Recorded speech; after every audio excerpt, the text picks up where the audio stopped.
Sram's eTap system has been around for a while now. There have been a few new releases along the way too. There's been the Force group sets, as well as more recently the Access 12-speed group set. So today we're going to run through the steps involved in setting up and installing a new eTap system on your bike. Whilst installing an eTap group set could feel like a bit of a daunting task, you're only going to need some basic tools, which chances are most of you will have at home. You'll need a selection of Allen keys, including a 5mm, a 4mm, a 2.5 and a 2mm. You're also going to need the relevant tools to fit your bottom bracket. This will of course vary with all bikes, depending on the standard yours requires. It's also a good idea to download the smartphone app to really enable you to access all the different features of your new eTap group set. Now, Sram's eTap system can be run in a single chainring option, or also, as we're using today, the twin chainring option or 2x setup. Now, we're installing this onto a Canyon Air road, so obviously we're going to be running 2 chainrings. Now, the setup process is fairly similar whether you're running a single chainring or dual chainring, but obviously you're not going to have the front mech to set up. Now, as I mentioned earlier, Sram's latest group set edition, the Access 12-speed, all the components share a common protocol. This will enable different components to be added or removed from the system quite easily using the smartphone app. This will enable you to add things like the blip buttons or the multi-click shifter buttons that can be taped underneath your handlebars. Now, another interesting feature is the smartphone app. This will enable you to connect to your group set, view all sorts of information. It will even tell you how many times you've changed gear. Now, you can use the smartphone app to update firmware of individual components, and you can also link your group set to your Wahoo head unit. Now, this will show useful information such as how much battery life the different mechs have got left, and this will make sure you don't run out of battery halfway through a ride and get stuck in one gear. So let's make a start. One of the first jobs we're going to need to do is to link our shifters with our derailleurs to ensure that they can communicate with each other correctly. Now, the first part we're going to need to do is starting at the rear derailleur. We're going to need to press and hold the small function button to make the LED illuminate. Now, we're going to need to use this same process moving across to the shifters and then finally onto the front mech too. Once all the LEDs are blinking, we've got about 20 to 30 seconds for all of the components to successfully pair and link together. Now, if you don't get that done in time, it's just a case of restarting the process and getting it done within that 20 to 30 second window. Now, a useful tip is probably to do it when all the components are off the bike and sat on the workbench, and that will just make life a little bit easier. So now that we've done that process, all we need to do is finally check that the shifters have successfully paired with the derailleurs. Now, to do this, all we're going to need to do is take our shifters and operate them and just make sure the derailleurs move as they should. Now, because this is a wireless eTap system, we can actually hold the shifters here and watch our derailleur working its way across the bench. Now that we're happy these are successfully paired, we can move on to our next step, which is quite simply fitting the components onto the bike. Now, making a start at the front of the bike, we're going to install our shifters. Now, I've got the right hand shifter here. It's simply a case of using the clamp, guiding it over the handlebars and fitting it securely in place. So to loosen the clamp off to enable us to fit the shifter, we're going to have to pull back the lever cover like so. That can gain access to the 5mm Allen key slotted down here. Then we can loosen that off, like we can all this. Loosen that off, and that will enable us to glide the shifter over the handlebars like so. Gliding it all the way up, like that. Once we've got that in the position you're happy with, again, 5mm Allen key down the side, and we can secure that in place. Now that we've installed the right hand shifter, it's quite simply a case of repeating the process to install the left hand shifter, and then we can move on to our next step of the process, which is installing the mechs. Now, before we can go ahead and install our front mech, we are going to need to install the bottom bracket and cranks too. Now, if you're a bit unsure how to do that, we've got in-depth videos explaining both press fit and threaded bottom brackets, as well as videos explaining how to fit a whole host of different cranks. So in order to save a little bit of time, I'm going to use some magic. Whoa, bloody hell, that was quick. Now I can go on and fit the front mech.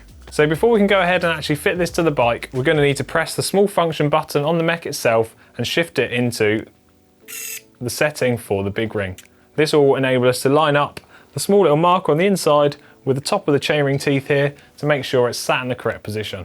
So we can take the curved washer and bolt as we've got here, fit this across to the outside of the derailleur hanger, and that will enable us to guide this in and line it all up, tightening this up by hand, ensuring to keep the curved washer in the right place on the front derailleur hanger.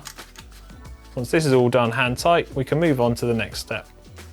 Now, while the bolt is still hand tight, we can move in and look to correctly set the height of the front mech, and then move round to the back and also check that the Mech is parallel with the chain rings. Once we're happy with those two things, we can go in with our 4mm Allen key and correctly tighten the bolt to hold it all in place. Moving on to the rear derailleur. One step we need to do before fitting this onto the bike is to use the shifters or function button to move the derailleur into its inboard position. This is where it would sit on the largest sprocket on the cassette. Once we've got that set, we can move to the back of the bike and install the derailleur onto the Mech hanger. It's important to note that the B-limit stop sits correctly on the derailleur hanger as well as the face on the Mech itself.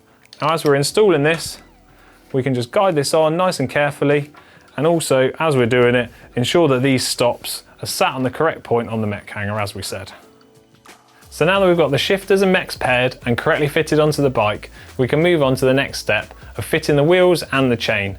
Now if you're fitting a brand new chain, it's important to make this the correct length. Now if you're unsure how to do this, once again, we've got a video showing you in depth how to do it.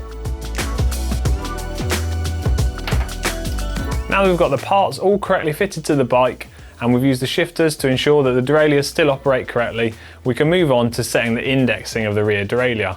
Now to do this, as I said, we've got the derailleur in its largest position or most inboard position on the largest sprocket. Now viewing from the rear of the bike, we can look to see that the top pulley wheel is directly in line with the largest sprocket. Now, if we find that we need to adjust this, we can use the function buttons on the relevant shifters to hold those down and then move the shifter to make micro adjustments. And this will work using the left and the right shifter, moving the derailleur the same way it would under normal operating conditions. Once you're happy that that part is lined up, we can take our 2.5mm Allen key and then guide this in to the lowest limit screw.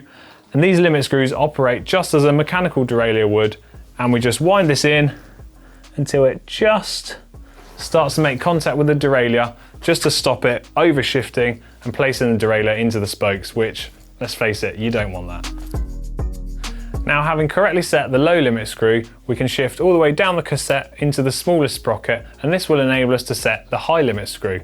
Now it's a case of repeating a very similar process, and viewed from the back of the bike, we can look to see that the top pulley wheel is in line with the smallest sprocket. Now if it needs adjusting, we can use our 2.5mm Allen key, like so, and just screw the limit screw in or out, depending on what adjustment we need to make. And then once we've got that in line, that's the high limit screw set.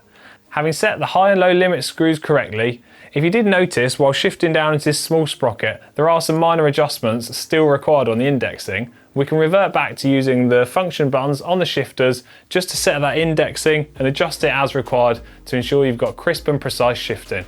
Now having correctly set the high and low limit screws and indexing for the rear Mech, we can move on to the front. Now we need to set the high limit screw first, and this is done by placing the bike in the big chainring at the front and the smallest sprocket at the back.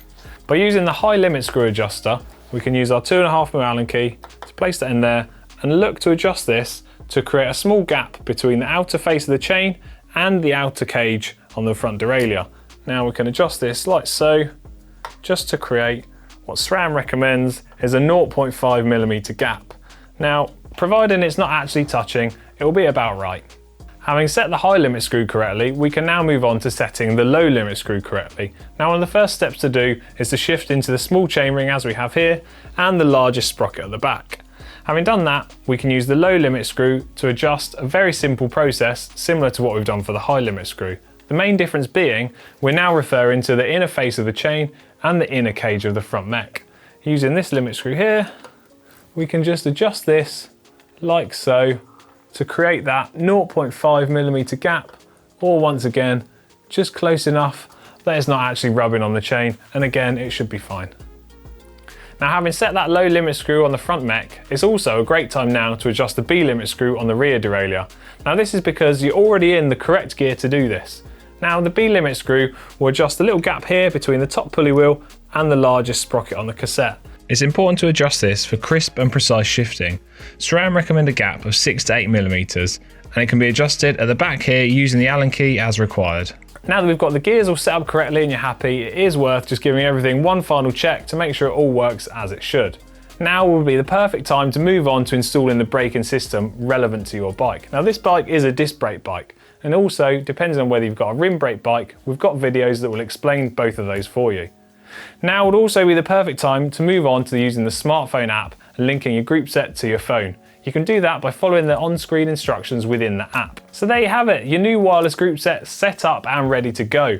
Now I hope you've really enjoyed this video, and if you have, as always, give it a big thumbs up. Equally, if you've got any questions or further maintenance videos you'd like to see coming up, get those in the comments section down below.